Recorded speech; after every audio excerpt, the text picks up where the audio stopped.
പ്രിയമുള്ളവരെ, വിശുദ്ധ ബൈബിൾ ഉൽപ്പത്തി മുതൽ വെളിപാട് വരെ നമുക്കൊന്നിച്ച് ഒരു വട്ടമെങ്കിലും വായിച്ച് ധ്യാനിക്കുക എന്ന ഉദ്ദേശത്തോടു കൂടിയാണ് ഈ പോഡ്കാസ്റ്റ് ചെയ്യുന്നത്.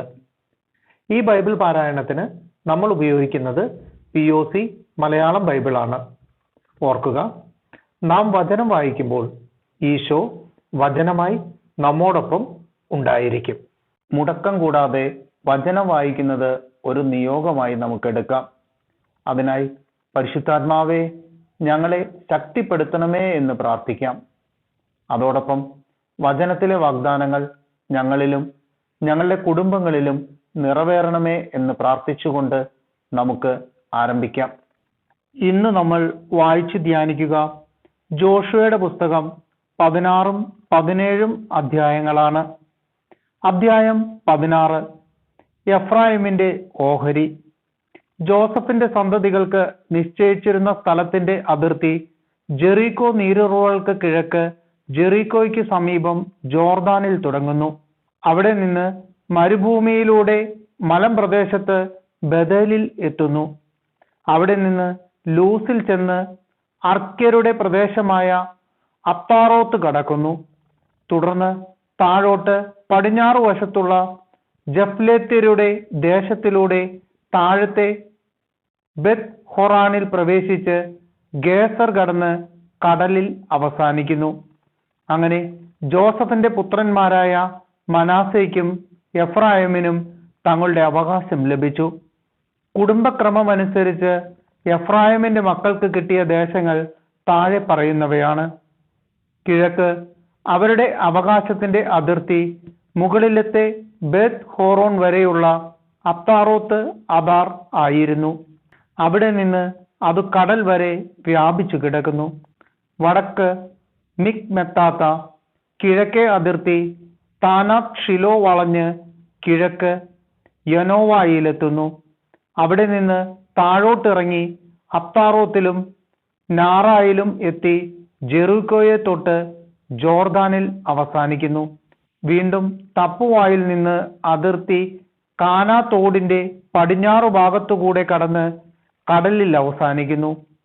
എഫ്രായിം ഗോത്രത്തിന് കുടുംബക്രമമനുസരിച്ച് ലഭിച്ച അവകാശം ഇതാണ്. മനാസെ ഗോത്രത്തിന്റെ അതിർത്തിക്കുള്ളിൽ നീക്കിവെച്ച പട്ടണങ്ങളും ഗ്രാമങ്ങളും കൂടി എഫ്രായിം ഗോത്രത്തിന് ലഭിച്ചു. എന്നാൽ ഗേസറിൽ വസിച്ചിരുന്ന കാനാന്യരെ അവർ തുരത്തിയില്ല. അവർ ഇന്നും എഫ്രായിമിന് അടിമവേല ചെയ്ത് വസിക്കുന്നു. അധ്യായം 17, മനാസയുടെ ഓഹരി. പിന്നീട് ജോസഫിന്റെ ആദ്യജാതനായ മനാസയുടെ ഗോത്രത്തിന് അവകാശം നൽകി. ഗിലെയാദിന്റെ പിതാവും മനാസയുടെ ആദ്യജാതനുമായ മാക്കീറിന് ഗിലെയാദും ബാഷാനും നൽകി. കാരണം അവൻ യുദ്ധവീരനായിരുന്നു. മനാസയുടെ ഗോത്രത്തിൽപ്പെട്ട മറ്റുള്ളവർക്കും കുടുംബക്രമമനുസരിച്ച് അവകാശം നൽകി. ഇവർ അബിയേസർ, ഹേലക്, അസ്രിയേൽ, ഷെക്കെം, ഹേഫർ, ഷെമീദ എന്നിവരായിരുന്നു. ഇവർ കുടുംബക്രമമനുസരിച്ച് ജോസഫിന്റെ മകനായ മനാസയുടെ പിൻഗാമികളായിരുന്നു. മനാസയുടെ മകൻ മാക്കീറിന്റെ മകനാണ് ഗിലെയാദ്. അവന്റെ മകനായ സെലോഫെഹാദിന് പുത്രന്മാർ ഉണ്ടായിരുന്നില്ല, പുത്രിമാർ മാത്രം. അവർ മഹ്ല, നോവ, ഹോഗ്ല, മിൽക്ക, തിർസ എന്നിവരായിരുന്നു. അവർ പുരോഹിതനായ എലയാസറിന്റെയും നൂനിന്റെ മകനായ ജോഷുവയുടെയും പ്രമാണികളുടെയും മുമ്പാകെ വന്നു പറഞ്ഞു, ഞങ്ങളുടെ സഹോദരന്മാരോടൊപ്പം ഞങ്ങൾക്കും അവകാശം നൽകണമെന്ന് കർത്താവ് മോശയോട് കൽപ്പിച്ചിട്ടുണ്ട്. അതനുസരിച്ച് ജോഷുവ അവരുടെ പിതൃ സഹോദരന്മാരോടൊപ്പം അവർക്കും അവകാശം നൽകി. അങ്ങനെ മനാസയ്ക്ക് ജോർദാന് അക്കരെ കിടക്കുന്ന ഗിലെയാദും ബാഷാനും കൂടാതെ 10 ഓഹരി ലഭിച്ചു. കാരണം മനാസയുടെ പെൺമക്കൾക്കും ആൺമക്കളോടൊപ്പം ഓഹരി ലഭിച്ചു. മനാസയുടെ മറ്റു പുത്രന്മാർക്ക് ഗിലെയാദ് അവകാശമായി കൊടുത്തു. ആഷേർ മുതൽ ഷെക്കെമിന് കിഴക്ക് മിക്മെദാത്ത് വരെ മനാസയുടെ ദേശം വ്യാപിച്ചു കിടക്കുന്നു. അതിന്റെ തെക്കേ അതിർത്തി എൻ തപ്പുവ വരെ നീണ്ടുകിടക്കുന്നു. തപ്പുവ ദേശം മനാസയുടെ അവകാശമായിരുന്നു. എന്നാൽ മനാസയുടെ അതിർത്തിയിലുള്ള തപ്പുവ പട്ടണം എഫ്രായിമിന്റെ മക്കളുടെ അവകാശമായിരുന്നു. അതിർത്തി വീണ്ടും തെക്കോട്ട് കാനാത്തോട് വരെ പോകുന്നു.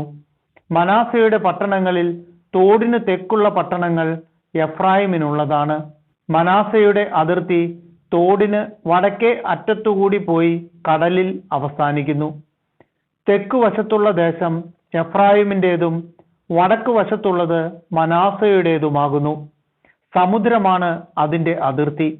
അത് വടക്ക് ആഷേറിനോടും കിഴക്ക് ഇസാക്കറിനോടും തൊട്ടുകിടക്കുന്നു. ഇസാക്കറിലും ആഷേറിലും മനാസയ്ക്ക് ബത്ത്ഷയാൻ, ഇബ്ലിയാം, ദോർ, എൻദോർ, താനാക്ക്, മെഗിദോ എന്നിവയും അവയുടെ ഗ്രാമങ്ങളും ഉണ്ടായിരുന്നു. എന്നാൽ മനാസയുടെ പുത്രന്മാർക്ക് ആ പട്ടണങ്ങൾ കൈവശപ്പെടുത്താൻ കഴിഞ്ഞില്ല. കാനാന്യർ അവിടെ തന്നെ വസിച്ചു പോന്നു. പക്ഷേ ഇസ്രായേൽക്കാർ ശക്തി പ്രാപിച്ചപ്പോൾ അവർ കാനാന്യരെ കൊണ്ട് അടിമവേല ചെയ്യിച്ചു. അവരെ അവിടെ നിന്ന് നിശേഷം തുരത്തിയില്ല. ജോസഫിന്റെ സന്തതികൾ ജോഷിയോട് ചോദിച്ചു, കർത്താവിന്റെ അനുഗ്രഹത്താൽ ഞങ്ങൾ ഒരു വലിയ ജനമായിരിക്കെ എന്തുകൊണ്ടാണ് ഞങ്ങൾക്ക് ഒരു വിഹിതം മാത്രം തന്നത്? ജോഷുവ അവരോട് പറഞ്ഞു, നിങ്ങൾ ഒരു വലിയ ജനതയാണെങ്കിൽ പെരീസ്യരുടെയും റഫായിമിന്റെയും ദേശങ്ങളിൽ പോയി വനം തെളിച്ച് ഭൂമി സ്വന്തമാക്കുവിൻ. എഫ്രായിമിന്റെ മലമ്പ്രദേശങ്ങൾ നിങ്ങൾക്ക് തീരെ അപര്യാപ്തമാണല്ലോ. അവ പറഞ്ഞു, മലമ്പ്രദേശങ്ങൾ മതിയാകയില്ല. എന്നാൽ സമതലങ്ങളിൽ വസിക്കുന്ന കാനാന്യർക്കും ബത്ത്ഷേയാനിലും അതിന്റെ ഗ്രാമങ്ങളിലും ജസ്രയേൽ താഴ്വരയിലും വസിക്കുന്നവർക്കും ഇരുമ്പ് രഥങ്ങളുണ്ട്. ജോസഫിന്റെ ഗോത്രങ്ങളായ എഫ്രായിമിനോടും മനാസയോടും ജോഷു പറഞ്ഞു, നിങ്ങൾ വലിയൊരു ജനതയാണ്, ശക്തിയുമുണ്ട്. നിങ്ങൾക്ക് ഒരു ഓഹരി മാത്രം പോരാ. മലമ്പ്രദേശങ്ങൾ മുഴുവൻ നിങ്ങൾക്കിരിക്കട്ടെ. അത് വനമാണെങ്കിലും അതിന്റെ അങ്ങേ അതിർത്തി വരെ തെളിച്ച് നിങ്ങൾക്ക് സ്വന്തമാക്കിയെടുക്കാം. കാനാന്യർ ശക്തന്മാരും ഇരുമ്പ് രഥമുള്ളവരും ആണെങ്കിലും നിങ്ങൾക്കവരെ തുരത്തി ഓടിക്കാം.